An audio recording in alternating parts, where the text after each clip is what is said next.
tus conocimientos y experiencias con respecto a la práctica docente en el ámbito universitario nacional e internacional. Te recordamos que iniciamos nuestra maestría en educación con mención en docencia en educación superior en este mes próximo de septiembre. Compartir con ustedes que somos la única universidad en el Perú en obtener 5 estrellas en la categoría Aprendizaje en línea del QS Start Rating System. Este reconocimiento a nivel mundial es el mayor puntaje otorgado por esta importante institución.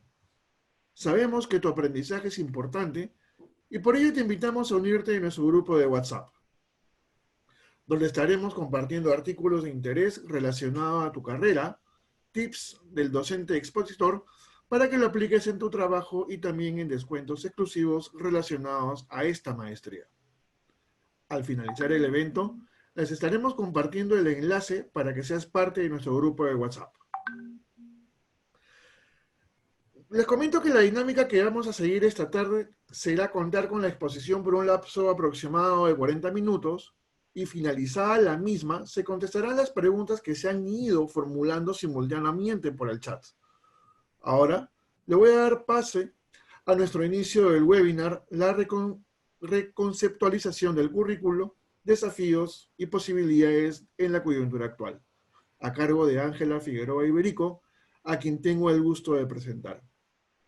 Ángela Figueroa es docente de la maestría en educación con mención en docencia de educación superior de nuestra escuela de la Universidad Continental. Y es magíster en didáctica, teorías de enseñanza y prácticas escolares de la Universidad de Sao Paulo de Brasil. Es investigadora con temas de currículo, didáctica y evaluación en las prácticas docentes. Capacitadora y monitora de profesores en programas de formación y desarrollo profesional. Muchas gracias, Ángela, por aceptar nuestra invitación. Y sin más preámbulo, te invitamos a iniciar tu exposición. Adelante, Ángela. Gracias, Miros. ¿Puedo compartir ya la presentación? ¿Sí? Ok. Bien, buenas tardes a todos y a todas a este webinar, al cual he titulado la reconceptualización del currículo, desafíos y posibilidades en la coyuntura actual. Este título lo pensé varias veces, en realidad, y lo pensé inspirada en todas las prácticas docentes que estamos desarrollando en la actualidad. Y creí conveniente hablar de una reconceptualización porque basándome en el prefijo re, que implica volver a, es siempre interesante reflexionar y volver a repensar qué es el currículo. Es importante repensar para modificar, para mejorar o para actualizar un concepto que nosotros siempre tomamos en cuenta a la hora que desarrollamos planes de estudio, a la hora que diseñamos currículos, a la hora que desde nuestra práctica docente enseñamos cómo planificar currículos. Entonces, el webinar de hoy tiene la intención de poder reflexionar sobre si es posible o no repensar, si es posible o no modificar, si es posible o no mejorar o actualizar el currículo que estamos desarrollando. En ese sentido, se van a plantear una serie de desafíos, se van a compartir desafíos que ustedes y nosotros vivimos diariamente, y al mismo tiempo se van a visibilizar algunas posibilidades como aquellos signos de esperanza que nos hacen pensar todo lo que es posible. Bien, siempre me gusta partir de preguntas orientadoras que surgen de las interrogantes que tenemos en la vida diaria, en la práctica cotidiana, y que a través de esta reflexión compartida pretendo con ustedes poder responder. La primera pregunta orientadora es: ¿cómo es el contexto educativo actual? Luego, debe rediseñarse el currículo pensando en un tipo de persona que ya es diferente en la coyuntura actual.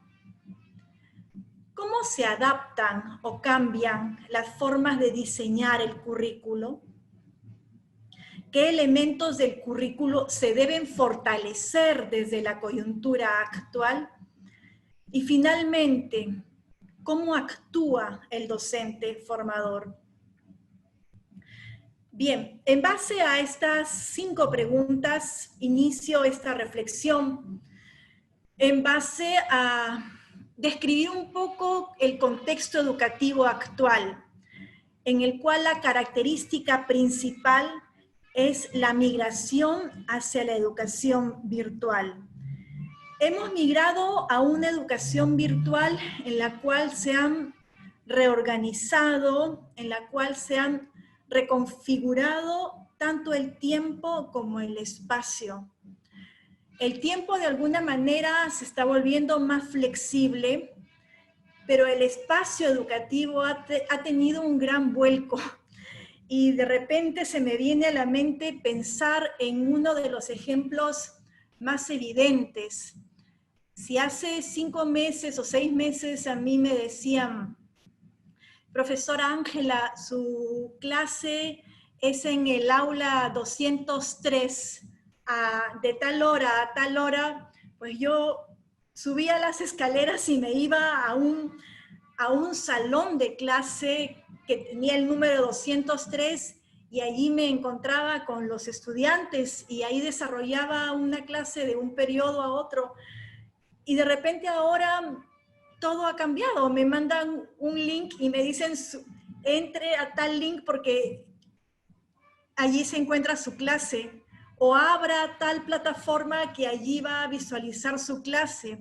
Entonces, definitivamente, pues, eso hace que hayan cambiado los medios y los códigos a través de los cuales nosotros estamos desarrollando las clases.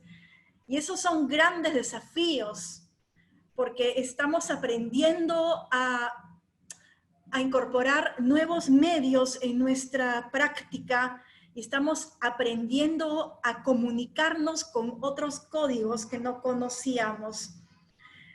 Y usamos diversos recursos digitales formativos, muchos de ellos que los estamos aprendiendo en el camino, porque esta migración hacia la educación virtual nos cogió de sorpresa y hace que vayamos aprendiendo diariamente y vayamos aprendiendo unos de otros.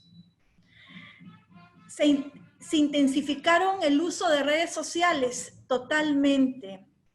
Se crearon o se pusieron en evidencia nuevos entornos colaborativos digitales totalmente, los cuales facilitan nuestro trabajo, hacen que nos unamos con mayor facilidad, con mayor viabilidad, pero hace también, eso lo tomo como grandes posibilidades, pero también es desafiante porque cada día tenemos que aprender a usar nuevos recursos.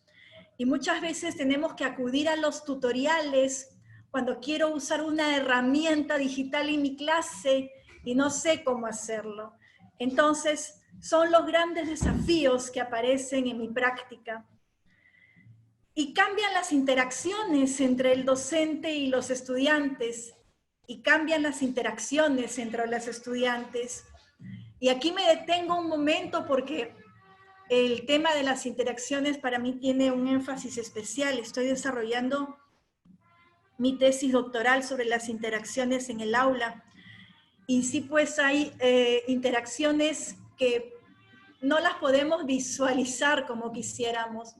Me refiero, por ejemplo, aquellos gestos con los cuales antes nos comunicábamos, aquellos signos faciales a través de los cuales se transmitía un conocimiento o se transmitía una información y que ahora no la conocemos porque simplemente cuando estoy con mis alumnos, con mis estudiantes, yo veo pantallitas, las cámaras no reflejan ese tipo de comunicación corporal que antes nosotros podíamos desarrollar y a través de la cual podíamos expresar.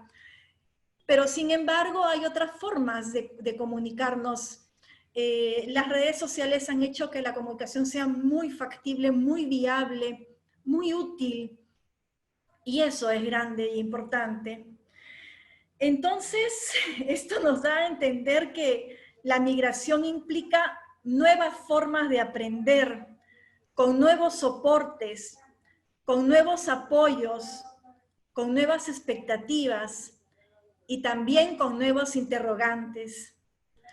Esto implica una cultura de la convergencia, eso significa una cultura de la unión y también una cultura del compartir, porque ahora se comparte mucho más que antes la información, se comparte mucho más que antes el conocimiento.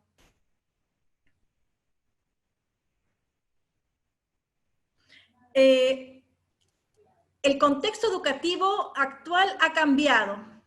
Sin embargo, la educación no se detiene. ¿Esto implica que se revisan los fundamentos teóricos curriculares? Sí, hay que revisarlos, porque esos fundamentos teóricos responden a demandas sociales. Y las demandas sociales están cambiando, porque no vivimos en una coyuntura cualquiera. Es una coyuntura inédita, es una coyuntura de crisis. Por lo tanto, las demandas sociales están enfatizadas o están volcadas a esas crisis. Entonces, esos fundamentos teóricos curriculares tienen que tener una respuesta en el momento a esas demandas sociales, producto de una crisis. ¿Cambian las formas de aprender? Sí. Como cambian las formas de enseñar. ¿Se replantean los contenidos? Sí. Se replantean los contenidos vistos desde aquellos contenidos que tienen mayor significado para los estudiantes. Los contenidos que están más próximos a los saberes locales, a los conocimientos globales. Surgen nuevas metodologías y estrategias didácticas, por supuesto. Y ese es uno de los elementos del currículo que tiene mayor visibilidad.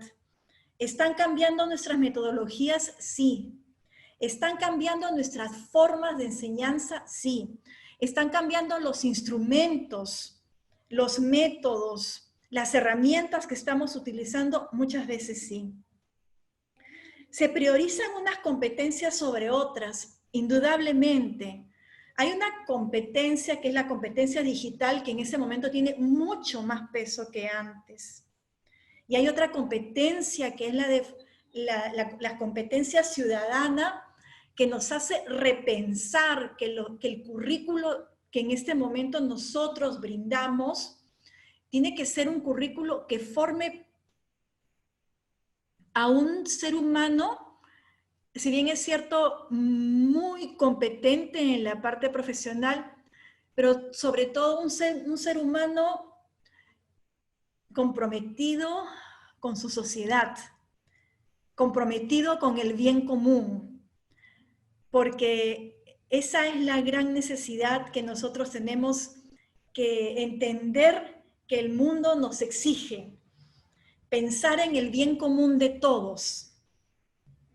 Entonces, este currículo nos hace repensar en la formación del ser humano y de un aprendizaje para la vida. Finalmente, otra de los elementos del currículo, así como las metodologías y las estrategias, otro elemento que cobra gran relevancia es la evaluación. y la evaluación formativa y continua, la cual se desarrolla hace mucho tiempo, pero ahora tiene que ser reforzada, tiene que ser fortalecida. Más adelante hablaremos sobre ella.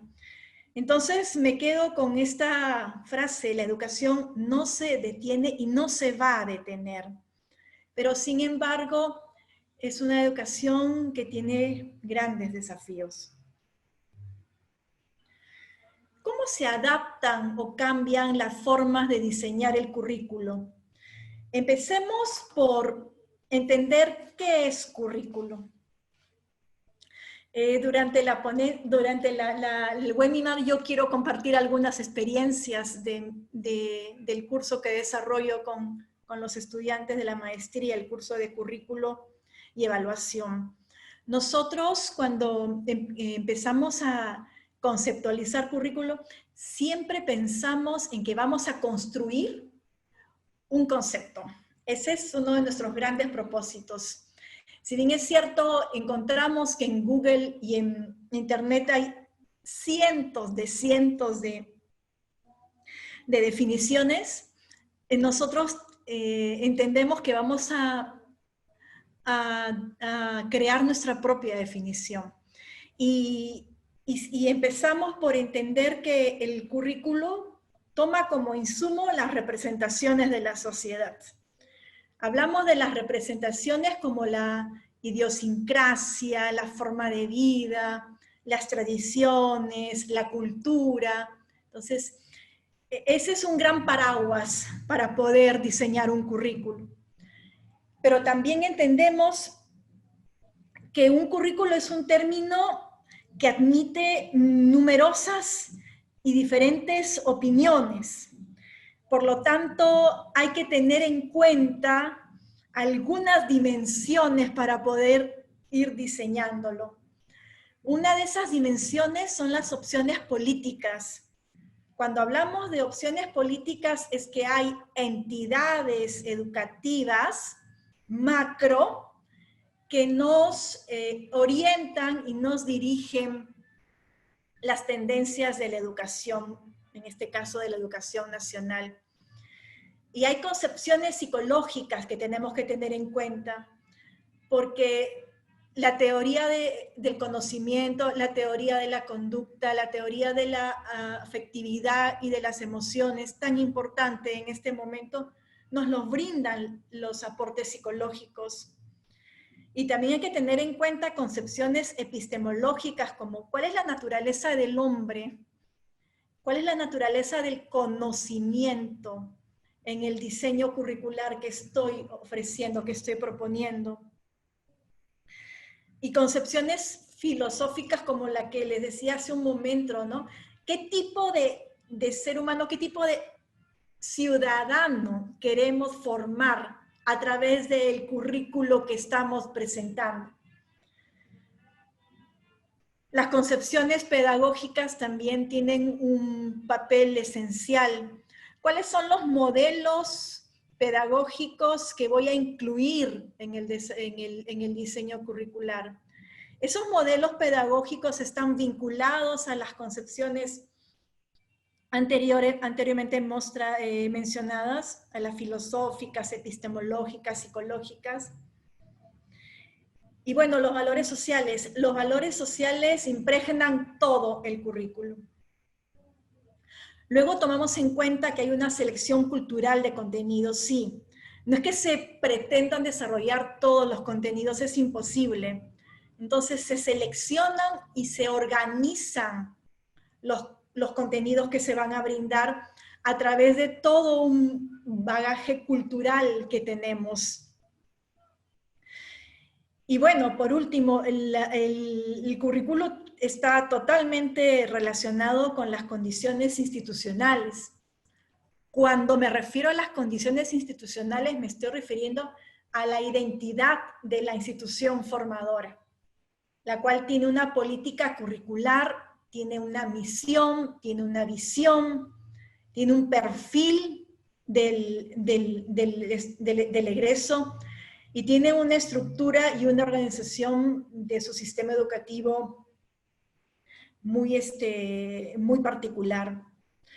Entonces, eso implica entender el currículo como parte de la cultura educativa, en donde se relaciona al mundo, a la sociedad, a la realidad, a la emergencia en este caso, al presente y al futuro. Por lo tanto, ustedes dirán, entonces, ¿qué es el currículo? El currículo se puede entender, a mi juicio, y desde la experiencia que desarrollamos en la asignatura, desde dos dimensiones. La primera es un proyecto de enseñanza, en el cual implica qué se va a enseñar, cómo se va a enseñar, por qué se va a enseñar. Y otra dimensión en la cual se manifiesta un marco de análisis, a través de la cual nosotros podemos decir cómo se está enseñando, qué se está haciendo, cómo se puede evaluar para mejorar y para replantear lo que se está enseñando. Entonces, esto es el currículo, un proyecto de enseñanza y un marco de análisis que obviamente tiene una teoría y tiene una práctica inmersa. Tiene intenciones, tiene principios y tiene concepciones. ¿Cómo se adaptan o cambian las formas de diseñar el currículum? Definitivamente el contexto actual desafía el currículum.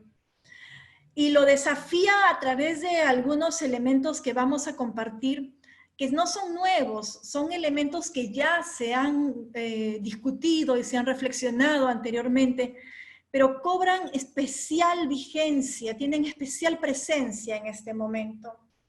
La formación holística del estudiante. Lo que mencionaba hace un momento, si bien es cierto, se prioriza en un profesional competente, un profesional comprometido, antes que todo es un ciudadano que busca su bienestar, que busca su desarrollo profesional, pero un ciudadano comprometido con el bien común. Otra intención en el currículo es la formación vinculada a las necesidades del mundo global y local que impactan. Es que las necesidades que nos impactan varían, por lo tanto, el currículo también tiene que ir adaptándose a esas variaciones. ¿Qué nos impacta ahora? Nos impacta la naturaleza. Eso nos está impactando en este momento. Y de ese gran impacto aparecen o surgen crisis. Crisis en el ámbito político, crisis en el ámbito económico, crisis en el ámbito social, crisis en el ámbito educativo, en el ámbito familiar, en el ámbito personal. Entonces, la formación siempre va a tener que estar ligada a conocer esas necesidades que están impactando al ser humano. Por lo tanto, se busca una educación orientada al desarrollo de competencias, sí. Ese es el enfoque que ahora desarrollamos, es un enfoque socioformativo que busca el desarrollo de competencias, pero que tiene como paraguas el reconocimiento del contexto del estudiante, que tiene como paraguas el que se entienda las necesidades y las características de los estudiantes, porque los estudiantes pertenecen a diferentes contextos, por lo tanto, pertenecen o tienen diferentes necesidades. Y el uso de las tecnologías es otro gran elemento desafiante, y siempre lo ha sido, y siempre lo será. Pero creo que ahora tiene una característica especial, sobre todo en el Perú, buscamos que el desarrollo de las tecnologías de la información y la comunicación fomenten una sociedad más inclusiva. Se busca eso, porque en este momento es a través de las tecnologías como nosotros nos estamos comunicando y es la forma como estamos desarrollando educación. Sin embargo, tenemos que tener en cuenta que las tecnologías son un medio, no son el fin.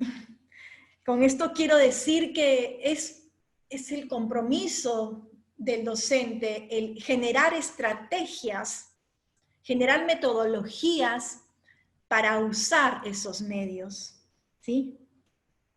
Porque esos medios por sí solos no van a lograr una enseñanza y por ende un aprendizaje.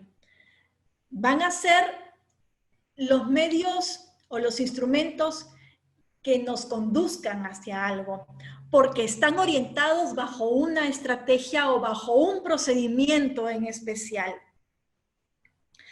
Finalmente, es desafiante también trabajar con metodologías basadas en proyectos.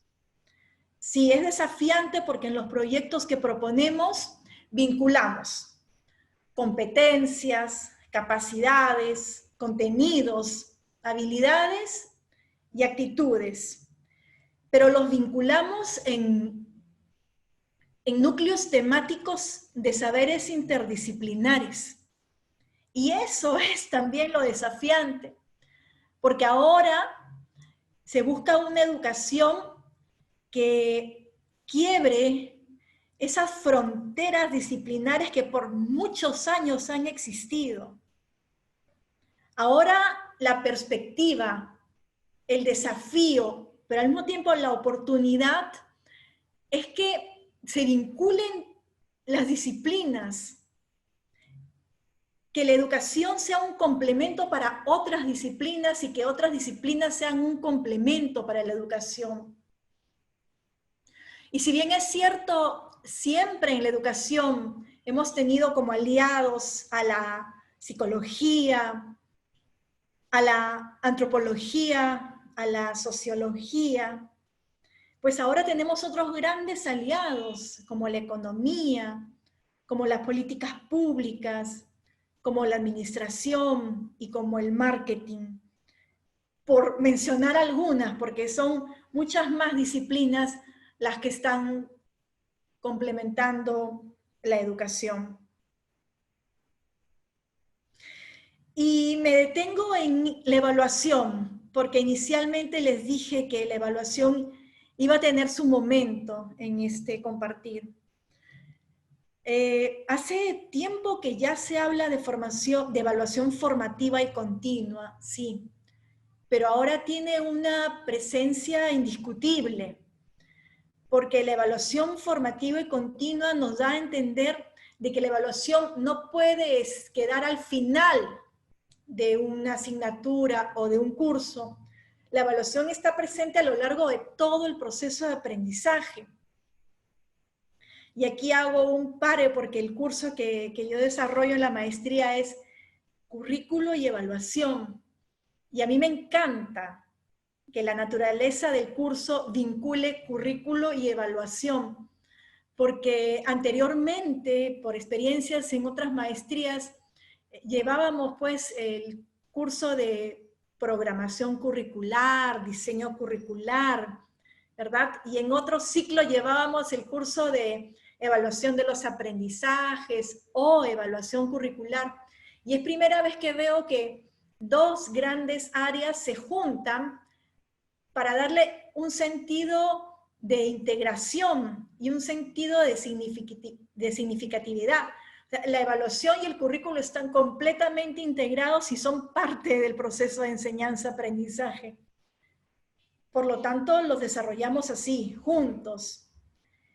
Y esta evaluación formativa, que repito, va desde el inicio, invita a que los docentes acompañen continuamente el aprendizaje de sus estudiantes para verificar sus progresos.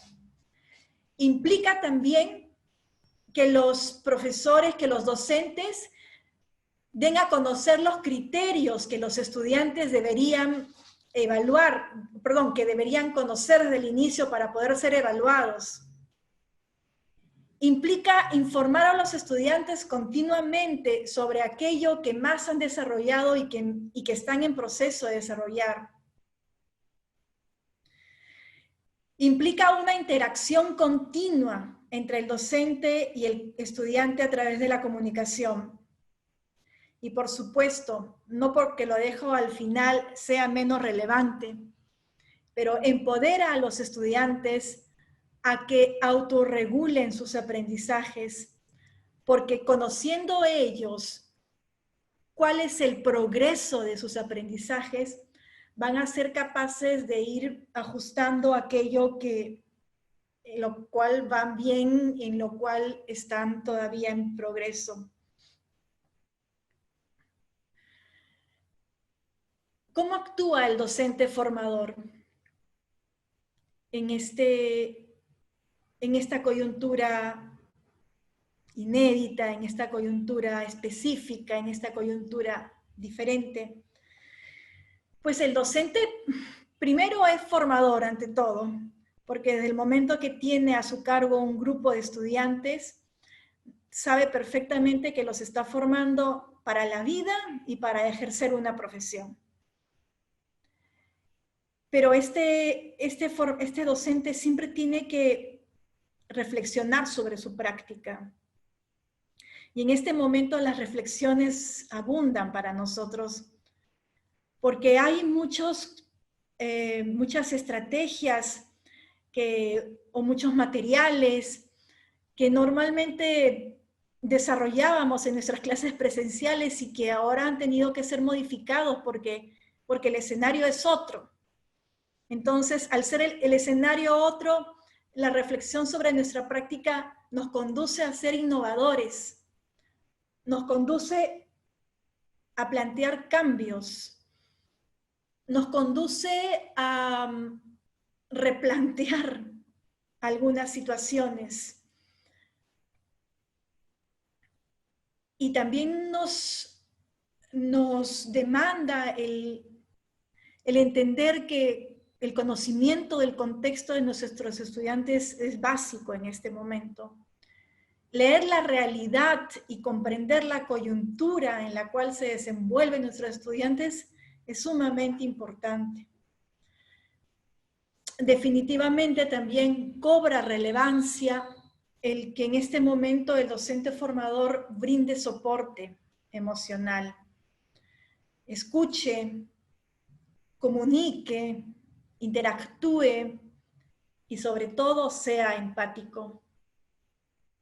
Finalmente, un docente formador siempre tiene que ser coherente entre lo que piensa, entre lo que predica y entre lo que practica.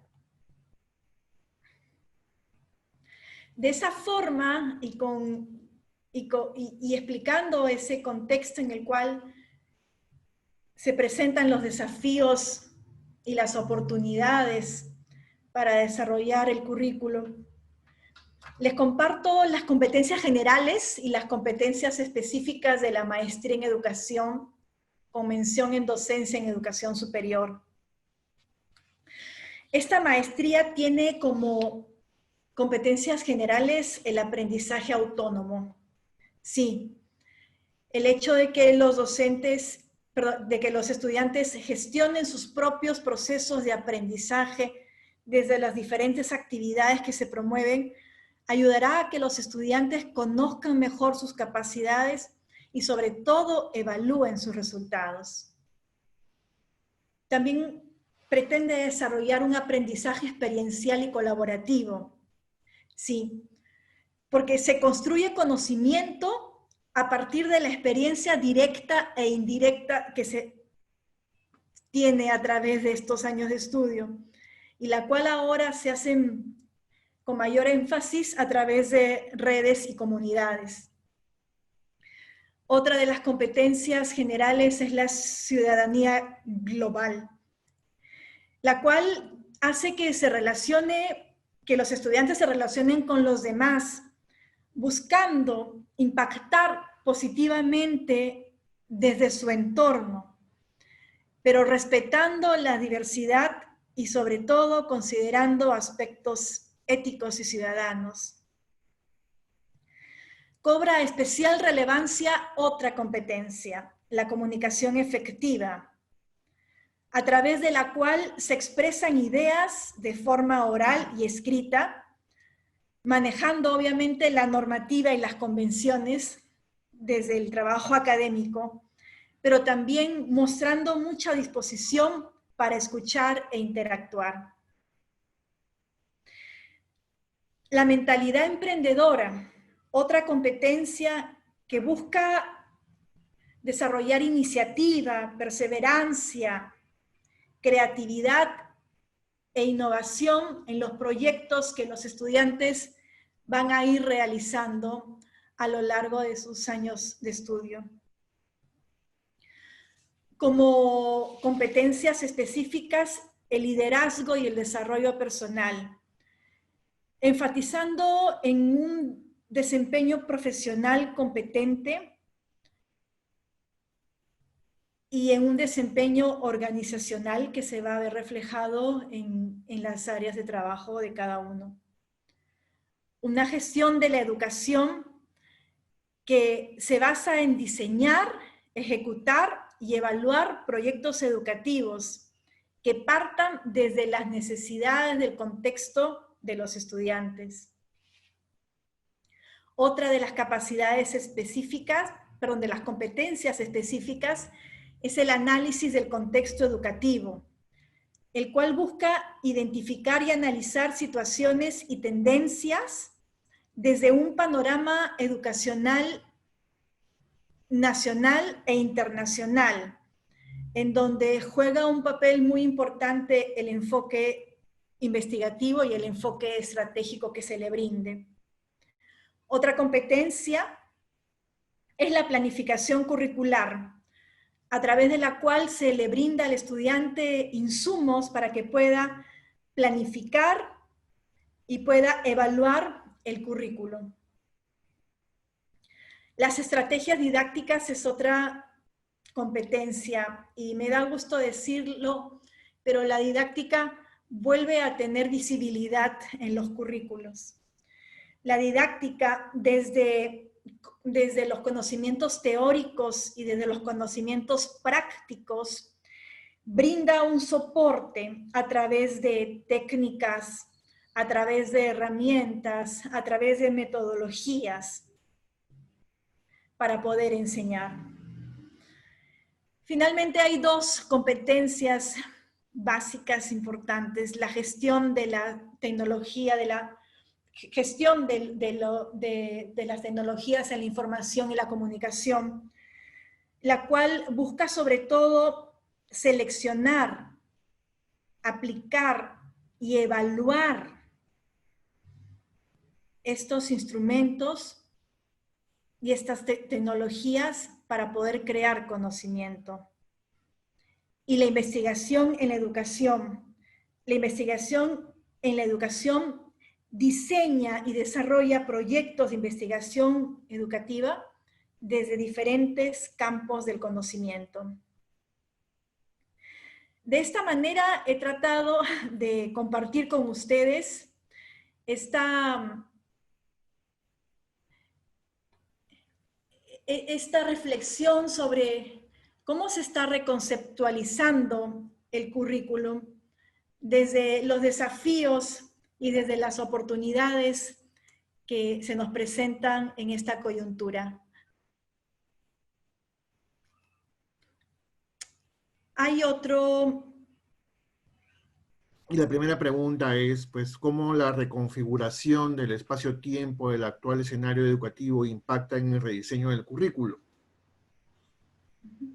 Bien. ¿Vamos contestando las preguntas o se formulan y después contesto? Considero que podremos manejar una a una, ¿no? Para darle mayor dinamismo y pues para ser enfáticos en cada una de las respuestas, ¿no? Bien, perfecto. Gracias, Miros.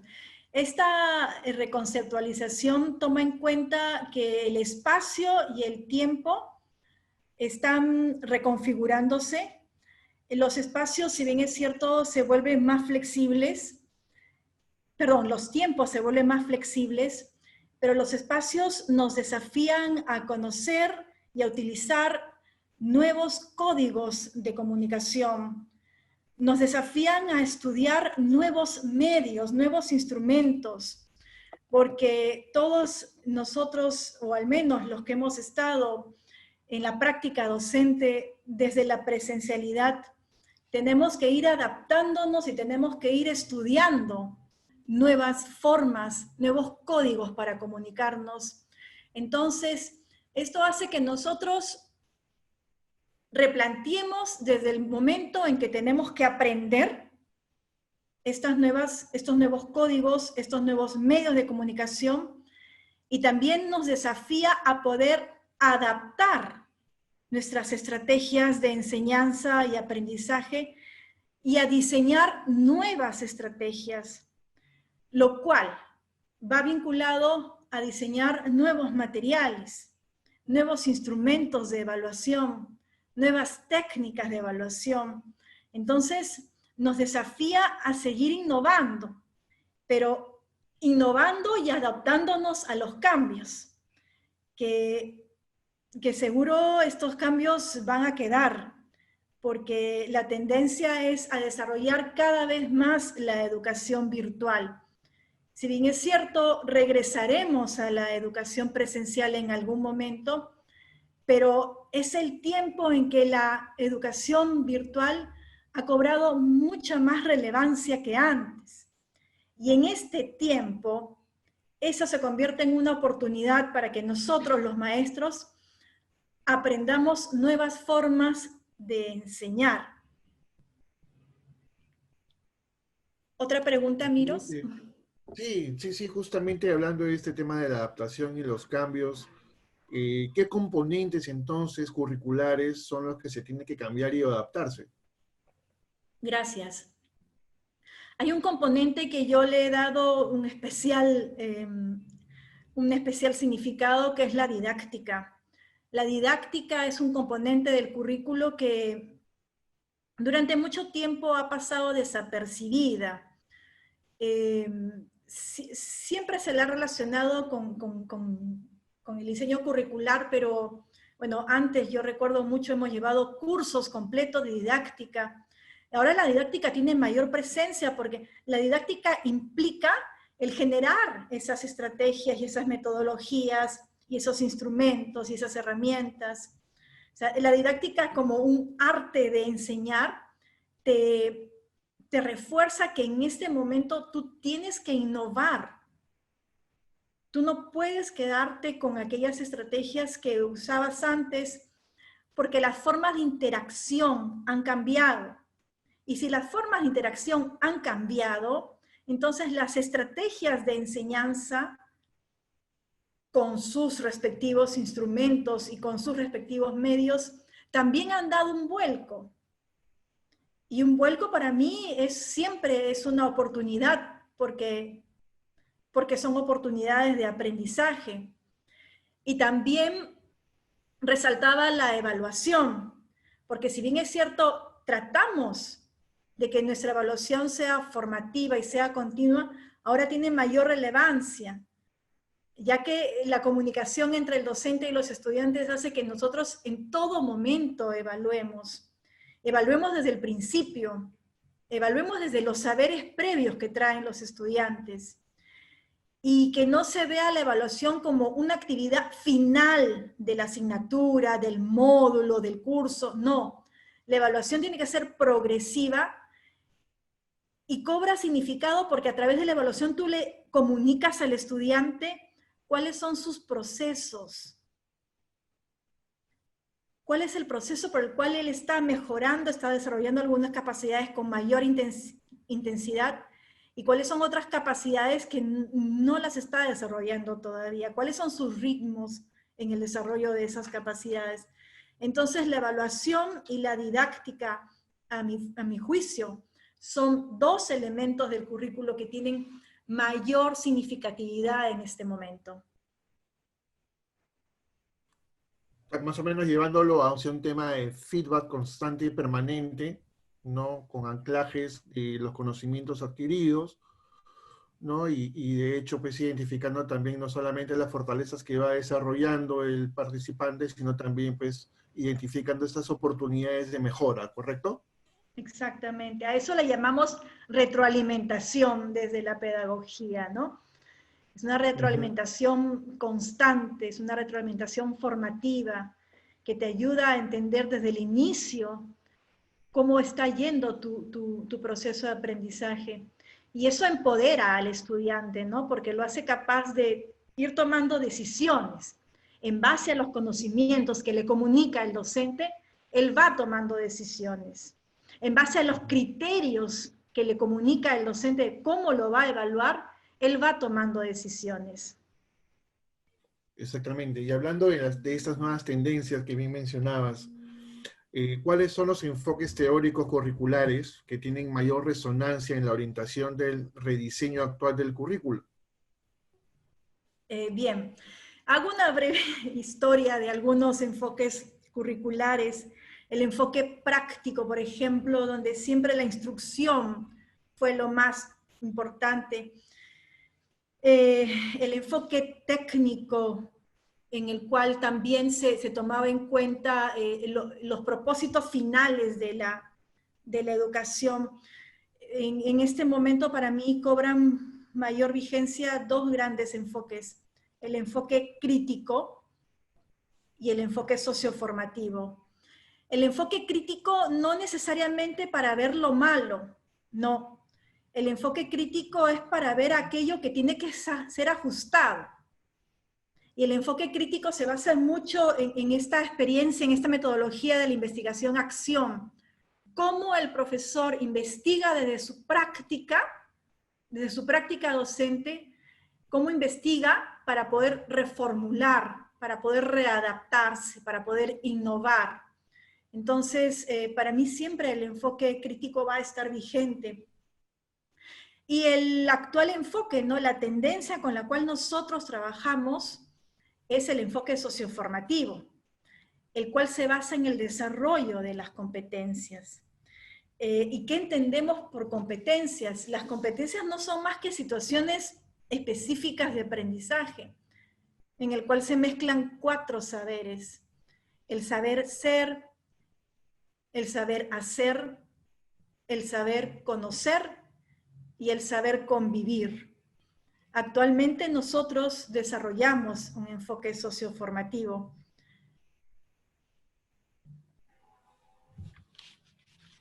Muy bien, profesora. Esta pregunta que le voy a hacer nos va a servir de manera introductoria también para que nos pueda presentar un poquito más sobre el programa. Ya, y a eso les voy a, que justamente es un poquito comprometedor también. Desde su punto de vista, profesora, ¿cuál considera usted que es la propuesta de valor de esta maestría en educación con mención en educación superior con relación a las otras propuestas del mercado? Acá, si gusta, puede apoyarse con la presentación de la maestría propiamente dicha. Bien, sí, me gustaría responder esta pregunta, que es una pregunta, yo entiendo a muchos de los participantes les interesa. A mí me gustaría responder esta pregunta con un esquema que tenemos preparado en la siguiente presentación y que va a sustentar por qué pienso que el valor agregado de esta maestría se basa en la información que podemos brindar. ¿Será posible que pueda presentar el siguiente PPT?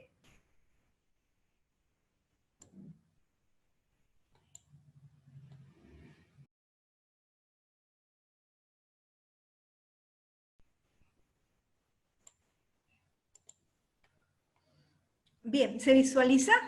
¿Sí? En este segundo PPT que hemos preparado, yo quería compartir algunos aspectos esenciales de esta maestría con mención en docencia en educación superior y responder la última pregunta, que es una pregunta muy interesante. Los estudiantes que terminan sus 2 años de estudio en esta maestría salen con el grado académico de maestro en educación con mención en docencia en educación superior. Y también se les otorga 2 certificaciones progresivas. La primera es diplomado de posgrado en investigación y didáctica para la docencia en educación superior. Y la segunda es el programa de especialización en gestión y políticas educativas. Brevemente quiero compartirles que el plan de estudios se basa en 5 ejes temáticos: investigación educativa, aprendizaje y evaluación, didáctica e innovación, gestión de la diversidad y gestión y políticas educativas. A través de este esquema, quisiera responder a la pregunta formulada, pero antes decirles que, por ejemplo, en el primer semestre se desarrollan los cursos de investigación académica educacional, redacción y argumentación, y seminario de metodología para la investigación, que están en la línea de investigación educativa, el eje que anteriormente mencioné. Y las asignaturas de procesos de cognición y aprendizaje y currículo y evaluación están en la línea del eje de aprendizaje y evaluación. En el segundo semestre, las asignaturas de estrategias para el aprendizaje activo, educación a distancia y análisis del aprendizaje virtual están dentro del eje aprendizaje y evaluación. Inspiración y creatividad en el aula, tecnologías digitales en el aula, están dentro del eje didáctica e innovación. Y el seminario de análisis de datos para la investigación científica está dentro del eje investigación educativa. El estudiante que haya culminado satisfactoriamente estos 2 semestres puede obtener el diploma de posgrado en investigación, pedagogía y didáctica para la docencia en educación superior. En el tercer semestre se desarrolla la asignatura de transformación e innovación en el aula, desde el eje de didáctica e innovación. Las asignaturas de diversidad e inclusión, ciudadanía y proyectos sociales, desde el eje de gestión de la diversidad.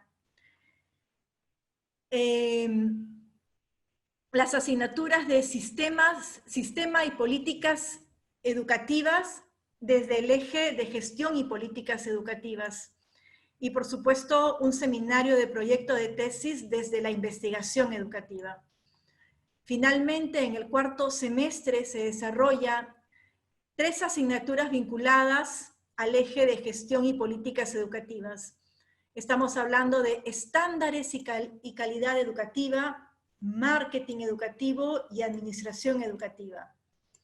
Una asignatura de liderazgo y expresión en el aula desde la didáctica y la innovación, y un último seminario de tesis y asesoría de tesis 2 relacionado con la investigación educativa. Entonces, desde esta gama de asignaturas y de propuestas en la malla curricular, yo podría decir que el valor de esta maestría radica en que el estudiante pueda desenvolverse en diferentes áreas de la educación, en diferentes campos de conocimiento de la educación. Por ejemplo, desde el área del diseño curricular y el diseño de evaluación. Es un área muy importante para poder trabajar en las propuestas de nuevos diseños curriculares. Por ejemplo, desde la administración educativa, el trabajar en sistemas administrativos de UGELes o de direcciones de educación, con los insumos que se brindan en asignaturas como sistemas y políticas educativas, estándares y calidad educativa, administración educativa. Entonces, Estas asignaturas te brindan insumos para poder desarrollarte desde los sistemas propios de la administración educativa. Otra área para poder desarrollar son los proyectos sociales. Proyectos sociales que incluyan lo que dijimos antes, ¿no? Partir del entorno, de la problemática, de las características y necesidades, de los contextos en los cuales se desarrollan los estudiantes, para poder plantear propuestas educativas expresadas en proyectos sociales que tengan que incluir temas tan básicos y estructurales como la diversidad y la inclusión. Otra área de conocimiento que también se imparte es, por ejemplo, desde el marketing educativo te brinda insumos para poder proponer estrategias desde el marketing. El aprendizaje visual es otra de las tendencias en la educación actual que nos ayuda a entender que las tecnologías digitales en el aula es un curso muy atractivo. La transformación e innovación en el aula es otro curso que nos brinda conocimientos e información. El liderazgo y la expresión en el aula es otra asignatura que nos ayuda a entender que el aprendizaje visual es ahora una tendencia en la cual nosotros nos podemos especializar. Entonces, yo veo el valor de esta maestría desde los diferentes cursos o asignaturas que se brindan, los cuales pertenecen a diferentes campos de conocimiento, todos vinculados a la educación, pero que te dan la posibilidad de especializarte en uno o en dos de esos campos de la educación. Dejo al final un campo que no deja de ser uno de los más importantes e interesantes, los seminarios de metodología de la investigación, ¿verdad? Todos aquellos docentes que quieren investigar desde su práctica o desde otras prácticas para visibilizar problemas, situaciones o potencialidades de la educación, lo puede hacer desde estos seminarios y lo puede hacer, por supuesto, desde su proyecto de tesis. No sé si he respondido a la pregunta, pero era mi intención mostrar este esquema para que se visualice mejor todas esas opciones de estudio que le dan un valor diferencial y agregado a esta maestría. Bueno, ¿quiénes conforman la plana docente? Solamente quiero mencionar que es una plana docente compuesta por profesionales de diferentes especialidades.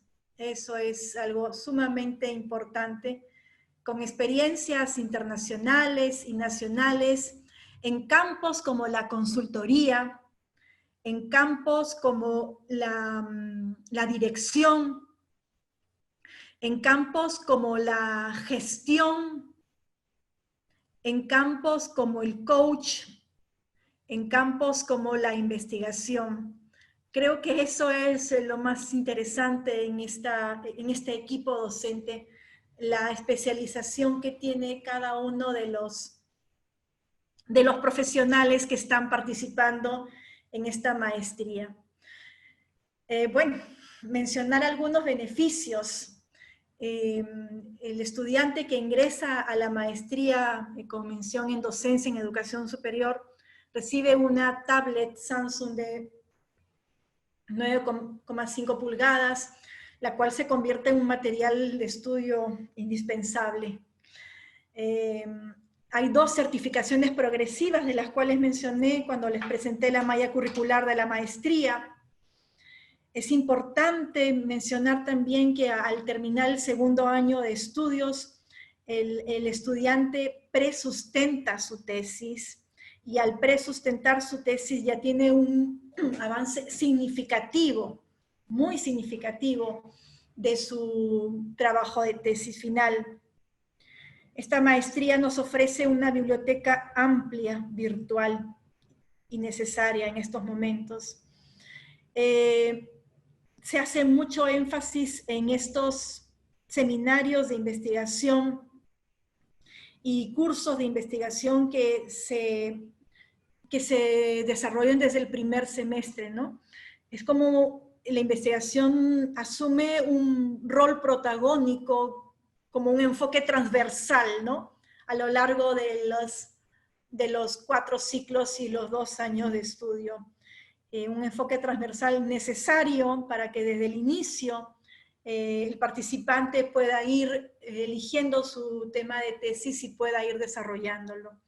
Bueno, y finalmente los docentes de los cuales les hablé en forma general, contamos con una especialización o con algunas especializaciones que las vamos a compartir a lo largo de las asignaturas que desarrollemos. La experiencia en cifras de la Universidad Continental es amplia.